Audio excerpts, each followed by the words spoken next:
El artículo se centra en cómo la ley de salud mental puede ser una oportunidad para aportar en las reformas de las políticas de drogas y también en los abordajes en el ámbito de la salud y en el ámbito social. Es del año 2010, aunque tardó 2 años y medio en ser reglamentada, por algo ha sido que tardó tanto. El artículo 4 dice: las adicciones deben ser abordadas como parte integrante de las políticas de salud mental. Las personas con uso problemático de drogas, legales e ilegales, tienen todos los derechos y garantías que establecen en la presente ley en su relación a los servicios de salud.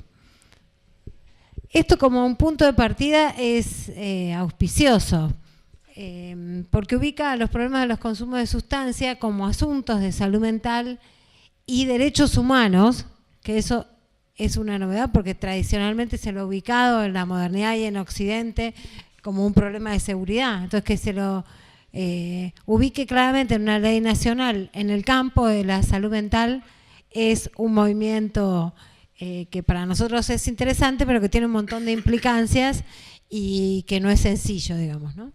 Entonces ahí la pregunta que un poco voy a la reflexión es esta: ¿qué implica que las temáticas de adicciones estén incluidas dentro del campo de salud mental? Por un lado nos lleva a problematizar una serie de imágenes y de estereotipos sobre los usuarios de drogas. Pensar al adicto como un sujeto de derecho, ¿sí? Es fuerte pensarlo porque en general, si yo les pregunto a ustedes ahora, si les digo adicto, ¿en qué piensan? ¿No? ¿En qué persona piensan? En general, cuando se habla de drogas se genera nosotros trabajamos mucho en capacitaciones con distintas poblaciones y es un tema que incomoda, porque no solo estamos hablando de todo un conjunto de ideas, de representaciones, de construcciones de la realidad, sino un montón de emociones. Y las emociones, cuando hablamos de drogas, en general, ¿a qué se vinculan? Al temor, al peligro, a la culpa. Entonces, si la discusión se centra solo en los afectos, imposibilita mucho la discusión racional, ¿sí? Una discusión argumentada, con evidencia. Entonces, es un tema complejo, donde un punto de partida importante, y nosotros lo trabajamos mucho, y en el artículo está más desarrollado, es discutir qué se entiende por usuario de drogas, qué se entiende por un consumo problemático, que no es lo mismo que un consumo de sustancia, como decía Carlos. Y hay una serie de representaciones sociales. ¿Qué son las representaciones sociales? En 2 renglones, ¿no? Son imágenes, son ideas, son creencias del sentido común, ¿sí? Que tienen muchísima fuerza en nuestras formas de pensar y de actuar. Son esas cosas que creemos, aunque hayamos estudiado muchos libros que digan otras, y que siguen teniendo a la hora de tomar decisiones, por ejemplo, para cuidarnos o arriesgarnos con respecto a prácticas de consumo, retomando la de alcohol, por ejemplo, esas representaciones sociales, ese sentido común, esos saberes populares tienen más fuerza que la información, ¿sí?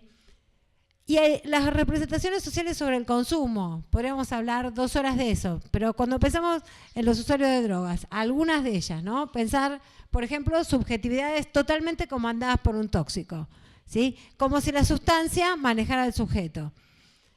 Cuando la gente dice, la droga entró en la escuela, la droga no puede entrar sola en la escuela, son vínculos de las personas con la sustancia. Entonces, meter el foco, centralizarse en la sustancia, invisibiliza a los sujetos y a los contextos, ¿no?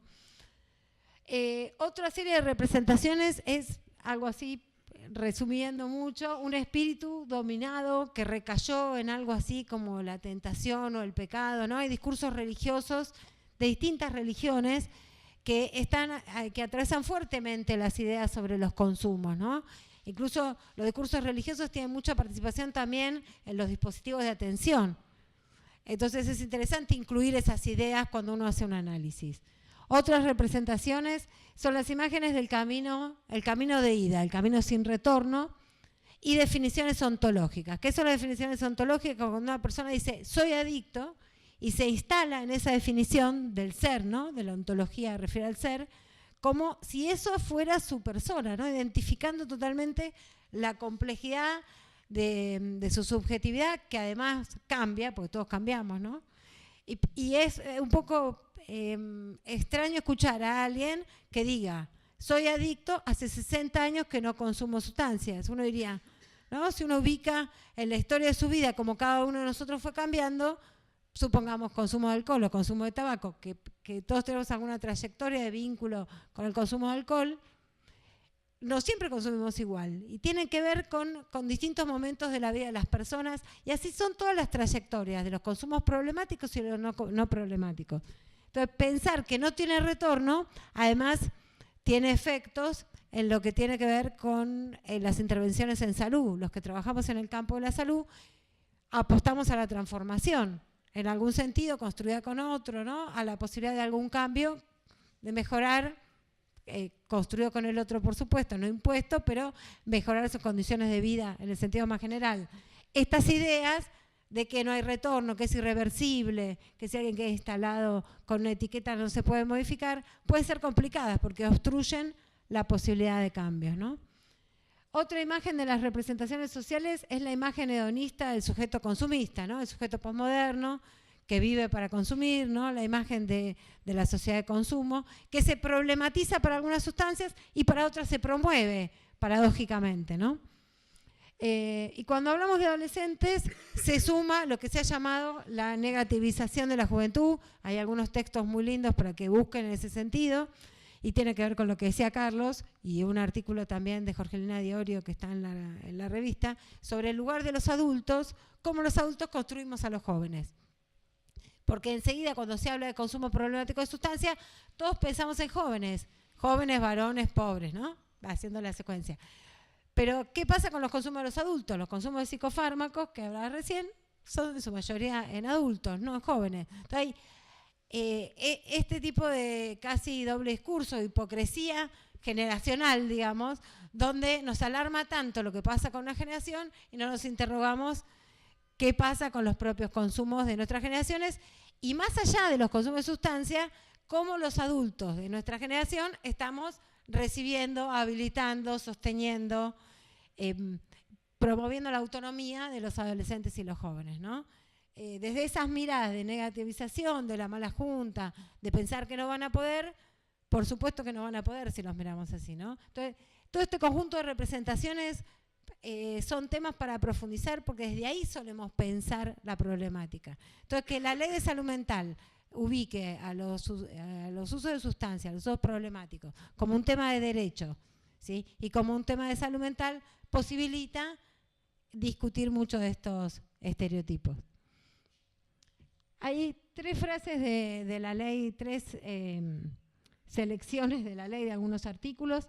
En un artículo de la ley dice, se debe partir de la presunción de capacidad, ¿no? Eso es, cuando estamos hablando de presunción de capacidad con uso de sustancias, es fuerte, ¿no? Porque en general la gente piensa que la persona no puede regular de ninguna manera ningún consumo.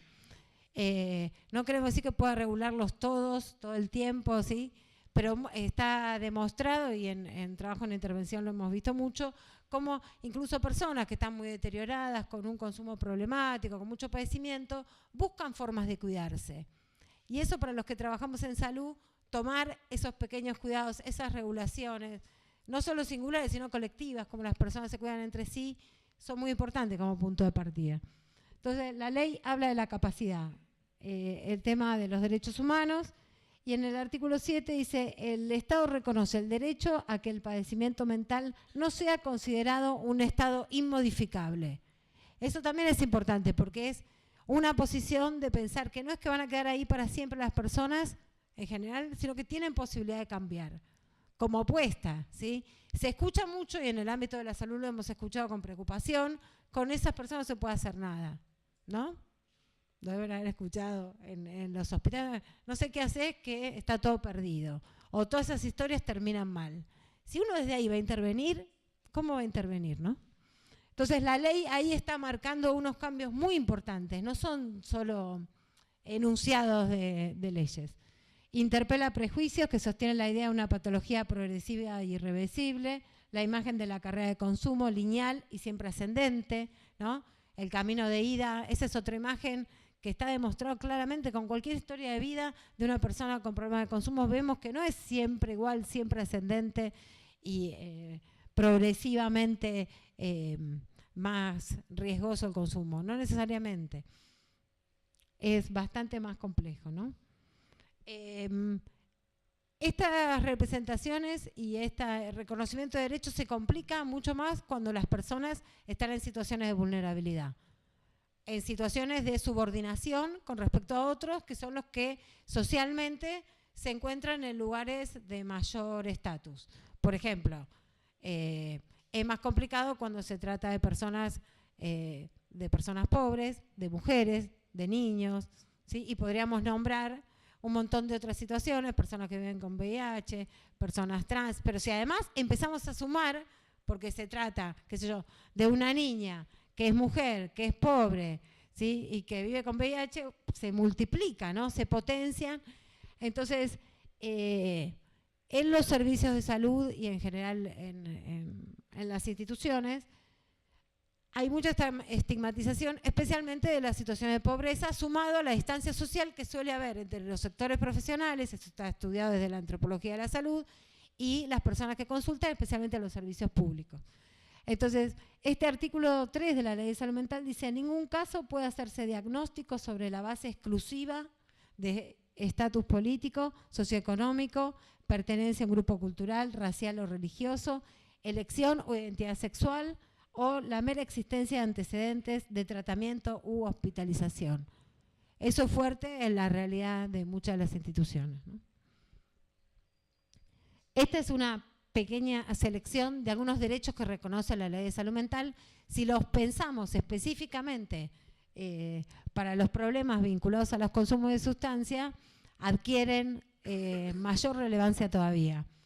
La ley entonces reconoce derecho a la intimidad, a conocer y preservar su identidad, su grupo de pertenencia, su genealogía y su historia.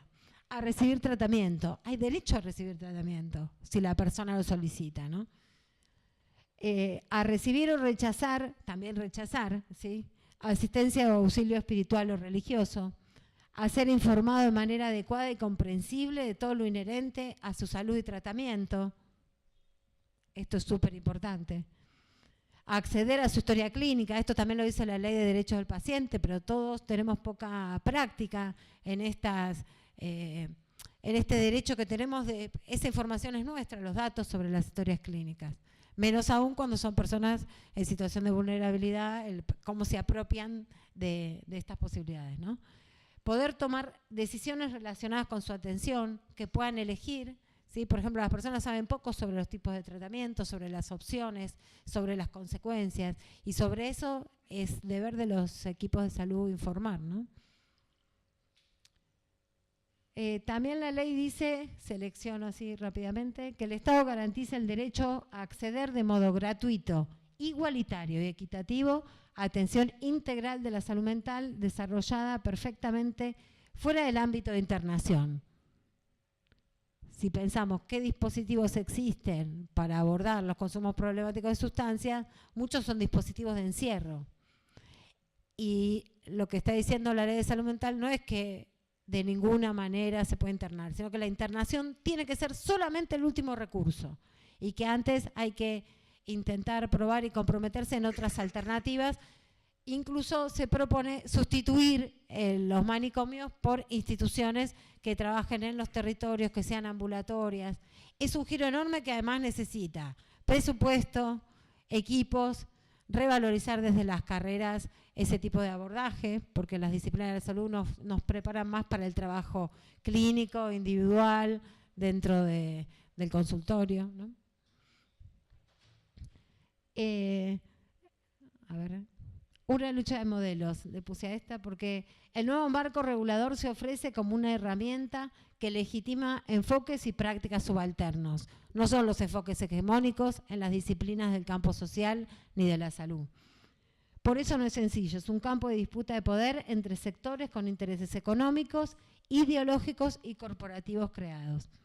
La Ley de Salud Mental exige un profundo replanteo de la concepción de los usos problemáticos de sustancias y de los usuarios como sujetos de derechos, así como la transformación crítica de los dispositivos. Ahí nosotros trabajando con equipos de salud nos debemos una discusión fuerte, seria, sobre cuáles son los dispositivos, qué objetivos tienen, cuáles son los marcos teóricos, epistémicos, éticos. También exige importantes cambios en los planes de estudios de la formación de las distintas carreras y una profunda reforma del sector salud que supere la fragmentación. Es muy difícil implementar esto, por ejemplo, la prioridad para la atención primaria, cuando todo el sistema de salud tiene dificultades con la articulación entre niveles, ¿no? Y por último, es auspicioso que se tienda a no criminalizar a los usuarios, que la intervención estatal se desplace de los sectores de la justicia y la policía hacia sectores del campo de la salud y de las políticas sociales. Los usuarios problemáticos de drogas tienen derecho a ser tratados dignamente y no ser ubicados como parias sociales. Y para poder cumplir con esta ley y hacerla que no quede, digo, en un papel, es necesaria la participación y el compromiso de todos para lograr convertir la letra de estas normas en letra viva. Muchas gracias.